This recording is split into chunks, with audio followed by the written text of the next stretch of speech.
All information contained in this podcast is general in nature and does not consider your individual circumstances. You should consider the appropriateness of this information with regards to your individual objectives, financial situation, and needs.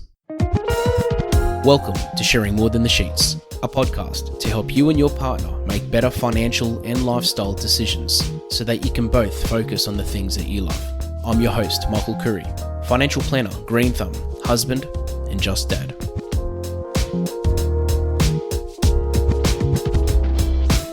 This podcast is part of a short series to help and encourage current and potential small business owners to improve and grow.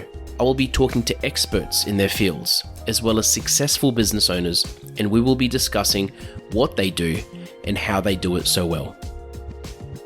The thing about starting a business is that there's many ways to do it. Just like being in a safe and secure job, it also takes a lot of guts to take a jump or also to take things to the next level. Over the last 8 years, I've been following the work of Dylan Pires and his wife, Katrina, and their journey from a van to a restaurant selling nothing but chicken wings.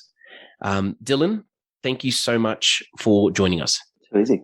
Would I be right in saying that, it was 2014 when you first started off? 2014 that we first started. Yeah, that's correct. Yeah. And can I ask you, the first question is, why chicken wings? Was it something that you've just always been in love with, or? Yeah, look, we've had a passion for chicken wings. We've got family in America and Canada who we used to visit once a year or once every couple of years. Whenever we went there, we just got straight into the chicken wing culture there. There's wing joints everywhere, and we didn't have anything like that here back then.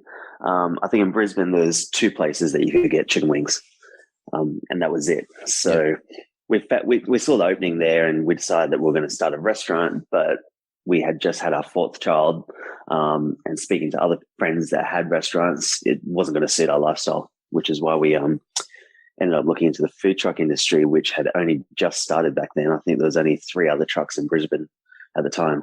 Yeah, because I mean, a lot of people have heard of King of the Wings. Like to me, it was when I first heard about the food truck, I was like, oh, that's pretty cool. It's chicken wings, but I mean, then again, how much do people love chicken wings?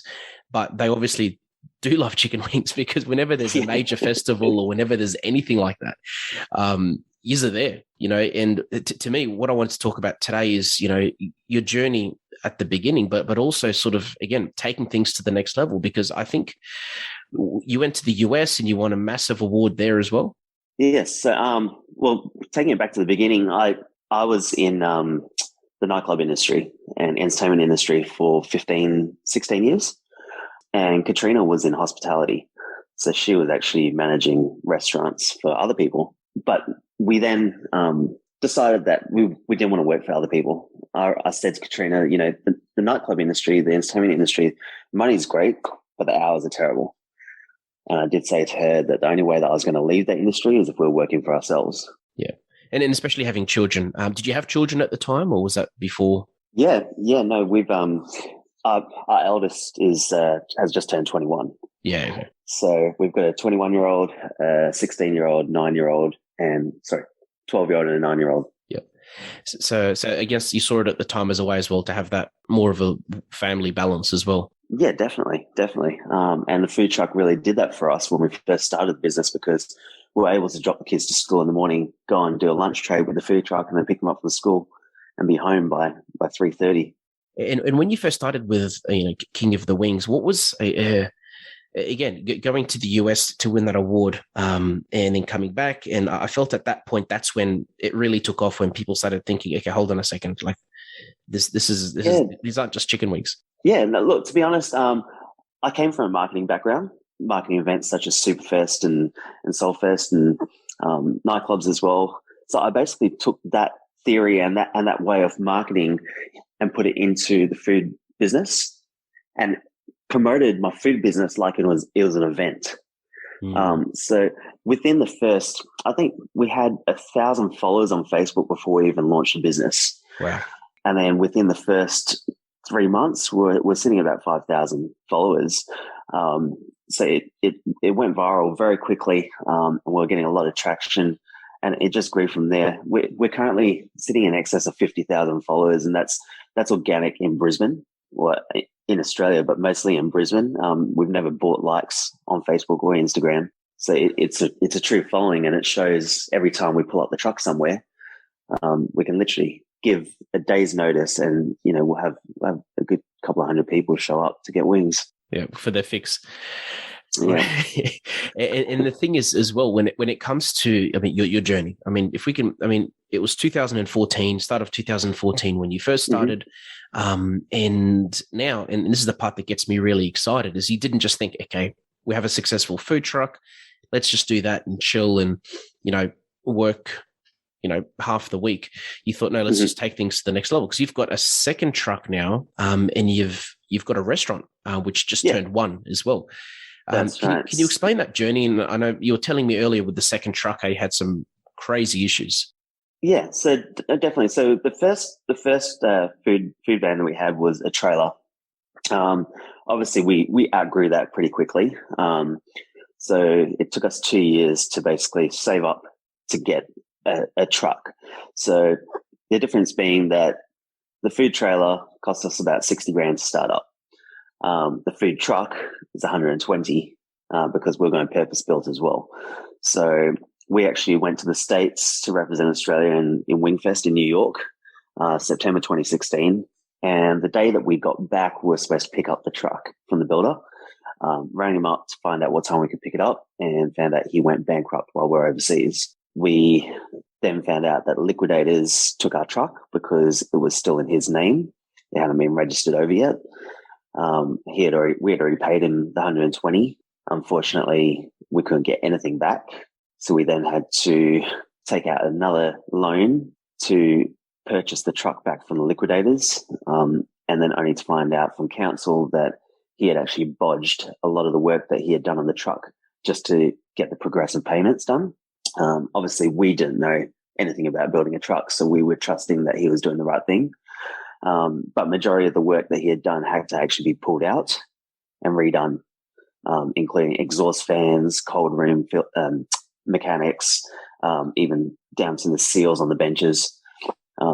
Pretty much had to be stripped and redone. So it ended up costing us close to $240,000 in the end, for a truck that was originally worth 120. Wow. So, and you didn't give up as well. Like, that's the part that I admire the most about that, because look, we had two options. We said we could either cut our losses and go back to square one, or we could fork out the extra and work really hard to try and pay it off and get back on track to growing the business. Yeah.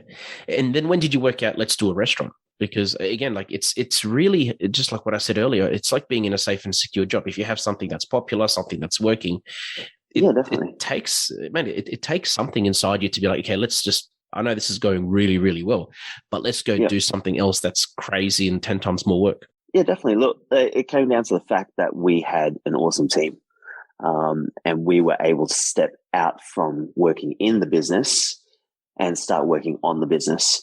And that's the key for us. We once we had that team running the truck down pat without us having to physically be there, we could then start growing.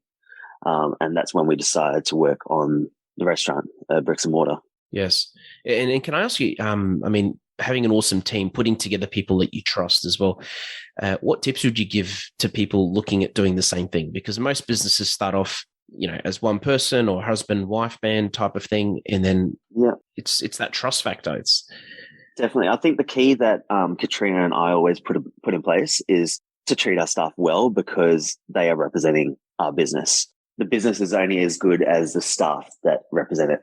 So the better you treat them, the better they're going to treat your baby, basically. That's so true. Because and at the same time, it makes them feel like it's their business as well, in a way, because definitely. And we say that to each and every one of them. Treat it like it's your own. Yeah. We don't really call them staff. It's more family within the King of the Wings team. So yeah. And how is it? And this is another thing. So there's a saying out there that partnerships normally don't work, and that working with your wife or your husband normally isn't a good idea. Can I ask you, how are you making it work? Like, do you have not a secret formula, but do you have like a technique, or do you have a strategy, or do you have something that you both do? Or Yeah, I firmly believe that partnerships don't work either. We were in a partnership early last year, late 2019. We started a restaurant in a partnership. It was branded differently to King of the Wings, but it didn't work out.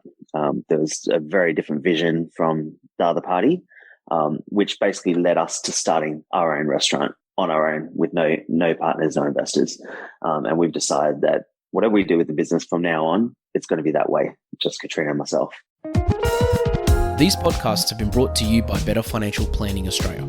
To book a free 15-minute phone chat, visit betterfinancialplanning.com.au. Now, with regards to us working together, it's great. It's great. We have a great relationship. We understand each other. We know when we need to switch off from work. And I think that's a key thing as well, utilizing downtime to do things of leisure rather than constantly concentrating on work. Yes. And what about children as well? So what about because again, even as a working parent, some people find it hard to give their children attention. And I mean, yeah, we've got a great support network around us. One of our babysitters, she's been with us for, I think 10 years. So she's pretty much family. Whenever we need her, she's there. We've also I've got three sisters, and our parents are great as well in supporting. But our two older kids, they actually work in the business as well. Nice. 16-year-old, she's actually planning for next year. She's finished grade 10, and she's actually planning to do a pathway on business management while doing an apprenticeship with us in our business instead of doing your traditional grade 11 and 12. Yes. It's great that we're able to give them opportunities, I guess, that they wouldn't usually get. And not just that, but also in a way she's seen what mum and dad have done, and she's seen that it's like, in a way, it's an inspiration, and it's also a pathway to something to sort of see, Yeah. Yeah, it's great. It's great that the kids still want to be involved, and especially with Layla, a lot of family businesses, the kids don't want to carry on the business. Whereas she knows the ins and outs. She knows every part of the business. She cooks. She does the front of house. She does POS systems, marketing, and now she's learning to drive as well. So, it's comforting to know that we can then pass that on. 100%. And what mistakes have you? I mean, you've obviously made some mistakes along the way, which we all do. Yep. In any journey. Yep. What would you say the biggest mistakes are that you've learned from, that you could, I guess, pass wisdom through to those listening to this? Yep. Biggest mistakes is in time management, I guess. It's easy to get complacent when things are going well and try and ride the wave, I guess. But you constantly have to stay active. It's very easy to allow your business to get complacent, and it can turn around very quickly, especially when you're hitting things like COVID and lockdowns and the unexpected. You have to constantly be prepared for change. That makes a lot of sense. Because I mean, time is probably one of those things we take for granted, isn't it? Because especially if definitely. you wake up in the morning, if you've got a list of things to do, if you don't manage it properly, suddenly it's 1:00 and you've only ticked 2 things off the list of 20. Definitely. And also when it comes to working with other people, working with other professionals, what are your thoughts on that? Like, as in, for example, outsourcing. We basically do everything, pretty much everything to do with the business we do in-house. From the prep, marketing, the sources, training, everything's done in-house. To keep it as authentic as possible. Authentic, but we also know exactly what's happening in our business, in every aspect of our business. By managing that and keeping it all in-house, we have full control over everything that happens. And with the restaurant, so you've just hit 12 months, which is, again, happy birthday. Thank you. And, looking back 12 months as well, is there anything that you feel, actually looking back even to when you started, is there anything that you sort of wish you did differently as well? The only thing that I wish we had done differently with the restaurant is go for a bigger space. Wow. We decided to start small and work it up from there. But it took off very quickly, and especially with COVID restrictions in the last year, it has been a challenge. But the only thing that we would have done differently is gone for a bigger space from the get-go. But these are things that you live and learn. No, you do, and it's a catch 22 as well, isn't it? Because if you took a bigger place, your rent would probably be double or triple. It would be, and there's always the unknown when you're starting a new business. In a way, this was a new business for us. It was running under the same brand and the same product, but it was a very different situation because even now with the restaurant, we could be trading 12 hours and turn over the same as what the truck does in 2 hours. So they're two completely different formulas, but at the same time, if it's pouring rain, the truck can't go out, whereas the restaurant is still open. So it's got its pros and cons. That is true. And also, I'm assuming your systems are completely separate as well. No, everything's the same across the board. All our pod systems are all linked up between the trucks and the restaurants. The cooking facilities and everything's the same. The only difference is at the restaurant, we're king of the wings and things. So we're doing ribs, we're doing burgers, loaded fries, jalapeno poppers, onion rings, whereas the truck is just focused on straight wings and chips. Okay. And expanding from that, I'm guessing that was a bit of an obvious one, because if you do wings so well, you probably had a bit of a taste as to what people actually want and what people want to eat. Yeah, for us, it was just giving the option of variety, because unlike the truck where people come to the truck and we usually at a food truck event where they can get wings and then their friends can get whatever they want from the other trucks, or they come and get takeaway. With the restaurant, if you've got a group of 8 people, not everyone's going to love wings. So we just wanted to offer that variety. But also we've got customers that come 2 or 3 times a week to the restaurant. So we wanted to offer variety for them as well, to be able to have something different each time they come along with their wings. Yeah. And lastly, what advice would you give to those thinking of starting a business? And I mean, let's even focus on specifically the food truck industry, because I mean, they've become so popular, and in a way it is a bit of a good place to start for someone wanting to get into food, because you don't have, I mean, correct me if I'm wrong, but you don't have ridiculous rent and the fixed costs are a lot lower. What advice would you give to those thinking of starting in the food truck industry? I guess the best advice is just do it. Just give it a try. You've got nothing to lose. The worst that can happen is you start back at where you began. Yep. And never take no for an answer. Yep. Yeah, that's good advice, to be honest with you. And I think if you're passionate about something, if you really are passionate, you shouldn't take no to an answer. And I think normally it would come naturally anyway. Yeah. The other advice I'd give to anyone wanting to start a food truck is know your menu first. Know your product, know your menu first. I see so many people wanting to start a food truck. They go and buy a food truck and then they go, oh, what should I do? What sort of food should I do? You've got to really know your concept, your design, your marketing plan before you actually go and spend $60,000 to $100,000 investing on that business. That's so true, because I guess once you know your product, everything centers around that. Exactly. And it's so important in a food truck when you're working with, a 3-meter space as your full kitchen, to have everything set out exactly how you need it to work best for you. So, and that is all based around your menu. Yes. So really, you should plan it. You shouldn't wing it. Pardon the pun. Exactly. I just wanted to say that. I've been trying to work out how to say it for the last 20 minutes. Oh man. And lastly, if anybody wants to, get some of these wings, how and where is the best place to find you? Okay, so we've got the restaurant at Stafford, 240 Stafford Road, and we've got the 2 food trucks on the road. The best way is to actually jump on Facebook or Instagram, follow us, and you'll be able to see daily where the trucks are rolling around to. Okay. Is there a day in the week that you normally post for that weekend, or is it literally No, so we post daily. So we have a few set locations, such as every Wednesday night we're at Green Beacon Brewing Co. in Tenerife. Thursdays at Brendale Brewing Co. in Brendale. And then Fridays, we rotate different locations. Saturdays, we're at Mount Gravatt Marquetta, or Mount Gravatt Street Food, which is behind the showgrounds. Yes. But yeah, basically every other day we go to different locations and we just post daily on our socials. Okay. And we have a lot of people that listen to the show that are interstate as well. So if you're interstate, tough luck.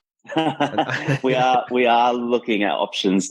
And we did a pop-up in Sydney. This was 2017. Yep. We did a pop-up in Sydney. We actually had support from the Carl and Jackie O show and a big marketing team over there. We saw over 5,000 people come through in 6 days. Wow. Which showed us that there's a massive following for King of the Wings in Sydney too. So, never know what the future holds. Yeah, exactly. And lastly, I like to finish all my episodes off with a dad joke. I'm sure you've got a couple. I tried to find some about wings, but only like 10% of them are appropriate for this show. But the best one I could come up with is, how do chickens leave the building? They use an exit. Exit. Yeah, I got it. It was all right. Have you got any, or you could off the top of your head, or? Nah, I'm going to work on that one. No, that's all right. So, we could put it. My son got me a book for Christmas last year. Is it literally a dad joke book? So it's good. It's handy. But to be honest with you, I think as dads, we just come up with them anyway. Like when they're planned, they're normally not on the spur of the moment. It has to be spur of the moment, just to annoy your kids. That's it. You can't just you have to wing it.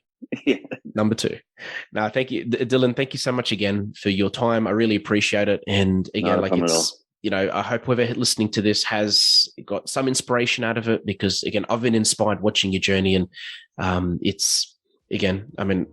so excited to see where things go for you and Katrina and the family, over the next 5 or 10 years. Appreciate it. Thank you. Cheers, mate. Thanks for joining us on Sharing More Than the Sheets. Please make sure you subscribe to be updated with future episode releases, and feel free to share this episode with any friends or family that you think it might benefit. Please visit us at sharingmorethanthesheets.com.au to submit questions or requests for future podcast topics. These podcasts have been brought to you by Better Financial Planning Australia. To book a 15-minute phone chat, visit betterfinancialplanning.com.au.